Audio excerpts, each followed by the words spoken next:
সেদিন Facebook scroll করতে করতে একটা সুন্দর লেখা চোখে পড়ল, ভাবলাম আপনাদের সাথে শেয়ার করি। টং দোকানে দাঁড়িয়ে চা খাচ্ছিলাম, বিল দিয়ে ঘুরেই দেখি পাশে ইলেকট্রিসিটি পোলটার গায়ে কি একটা লিফলেটে লাগানো। উৎসাহ নিয়ে এগিয়ে গেলাম।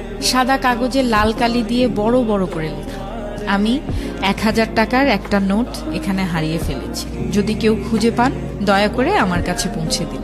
আমি একজন বৃদ্ধ মহিলা, চোখে খুব কম দেখি। তারপর নিচে একটি ঠিকানা দেয়া, ঠিকানাটা কাছেই, হাঁটা পথে মিনিট 5 হবে। কৌতূহল দমন করতে না পেরে আমি খুঁজতে খুঁজতে গেলাম সেখানে। একটি জরাজীর্ণ টিনের ঘর, উঠানে এক অশীতিপর বৃদ্ধা বসে আছেন। আমার পায়ের শব্দ পেয়ে তিনি মুখ তুলে তাকালেন, বললেন কে? আমার সম্বিত ফিরল।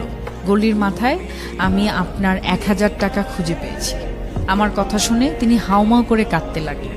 একটু পর কিছুটা ধাতস্থ হয়ে বললেন, বাবা, এ পর্যন্ত অন্তত 10 থেকে 12 জন আমার কাছে এসেছে আর 1000 টাকা করে দিয়ে বলেছে তারা নাকি রাস্তায় আমার টাকা খুঁজে পেয়েছে।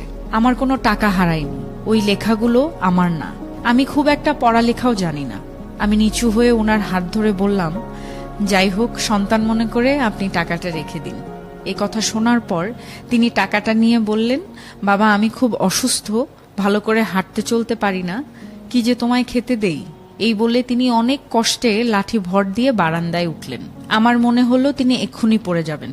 আমি তাকে সাহায্য করার জন্য এগিয়ে গেলাম। তিনি কাঁপা কাঁপা হাতে বাটিতে গুড়মুড়ি ঢালতে ঢালতে বললেন, তুমি আমার অতিথি, তুমি বসো।